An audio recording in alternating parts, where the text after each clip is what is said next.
La responsabilidad del Senado en esta ocasión es poder instalar una mesa, como lo acabamos de hacer, de trabajo para revisar la propuesta de ley del Instituto Nacional de Evaluación de Educación.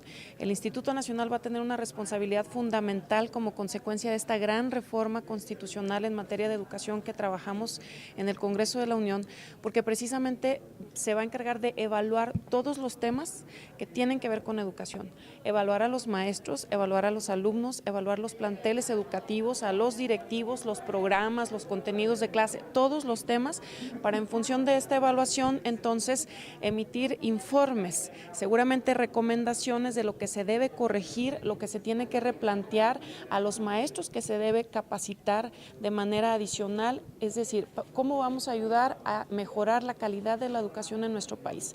Entonces, la manera en que este instituto va a operar es muy importante, por eso es que a través de esta mesa de trabajo buscamos no solamente analizar la propuesta, discutirla, sino también escuchar todas las voces de todos los actores importantes en el tema de educación para que podamos considerar todos los puntos de vista. De nada vale que podamos trabajar una reforma en el Senado si no estamos escuchando a los propios maestros, que saben lo que les cuesta el día a día cumplir con su responsabilidad sin los instrumentos, sin los materiales o con alguna dificultad por el transporte de los niños, alimentación de los niños, etcétera. Tenemos que conocer la realidad a fondo del país para saber cómo vamos a afrontar para mejorarla. Y el Instituto Nacional de Evaluación de la Educación, insisto, tendrá una responsabilidad fundamental.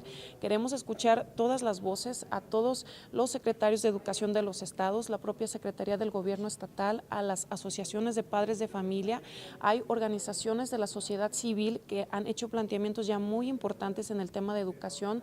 Por supuesto que hay que atender esos planteamientos. A los propios maestros, a los sindicatos de maestros hay que escucharles, porque yo les comento algo. Me preocupa mucho ver en el interior de nuestro país que hay mucha confusión, que hay desinformación y que hay dudas y hay preocupaciones en maestros y también en padres de familia. Primero era que si íbamos a privatizar la educación, absolutamente falso. De hecho, ya se trabajó una reforma para prohibir expresamente que las cuotas escolares sean obligatorias, es decir, la educación no se privatiza. Además, hay este otro tema de qué va a pasar con los maestros después de que se les evalúe. La idea del Congreso, estoy segura del presidente de la República, porque hemos platicado mucho también con el secretario de Educación, es afectar absolutamente lo menos posible a los maestros. No podemos afectarles a los maestros en sus derechos laborales, en el desempeño de su profesión. Lo que tenemos que hacer es sí ver cómo están, para en función de eso saber si hay que capacitarles más, hay que darles mayores herramientas, hay que fortalecerles, posiblemente hay que darles un ascenso, una oportunidad laboral mejor. Pero la idea es que podamos propiciar el desarrollo de los maestros para bien de los niños y en consecuencia para bien de todo el sistema de educación de nuestro país. ¿Cuál será una de las metodologías para poder informar bien tanto a los maestros como a los padres? ¿Qué es lo que se estará manejando para que se pueda orientar y quitar esas diferencias que existen? Para informar ahorita respecto al proceso legislativo y de la intención de la ley, yo creo que ustedes nos ayudan de manera importantísima. Todos los senadores, lo hemos platicado, tenemos una gran responsabilidad de estar informando en nuestros estados.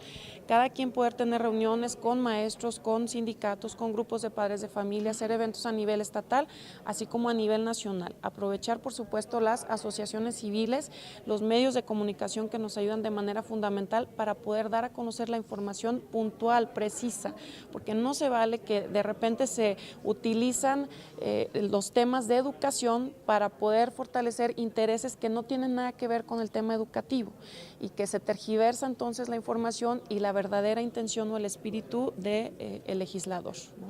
Senadora, también me parece que uno de los pisos sobre los que parte esta discusión es que la evaluación educativa tiene que ser regionalizada, es decir, no puede ser estandarizada.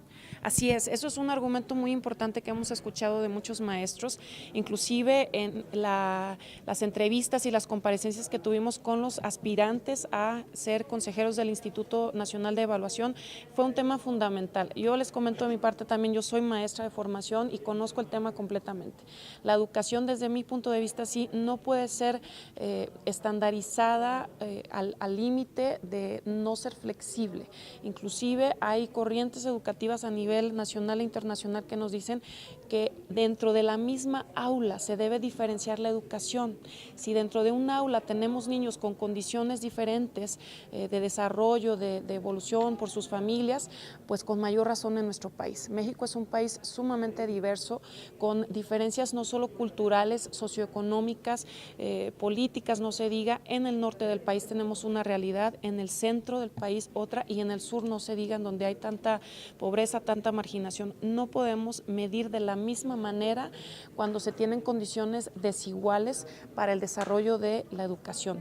Lo que sí tenemos que propiciar es que haya un esquema mínimo o una base mínima para poder calificar a los niños, a los maestros, pero a partir de esa base homogénea poder considerar también elementos flexibles, es decir, poder considerar que hay diversidad en todos los sentidos y que la propia evaluación considere esta diversificación a la hora de que se lleve a cabo. Mañana es Día del Maestro y sin lugar a dudas va a haber movilizaciones en el país, aquí en la capital. ¿Cuál sería el llamado o la invitación?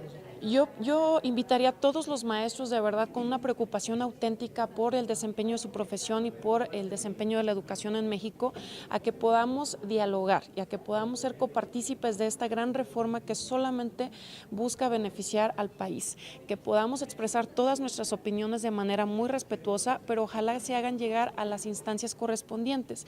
El Senado, precisamente con la apertura de esta mesa de trabajo, otra en Cámara de Diputados, es una muestra inequívoca de que estamos dispuestos a recibir todas las propuestas, todas las sugerencias, las peticiones, para que se analicen dentro del marco de civilidad, de legalidad, y que se garantice que efectivamente se tomen en cuenta todas sus propuestas para bien, insisto, de ellos y de nuestro país. ¿Sí? Muchísimas gracias.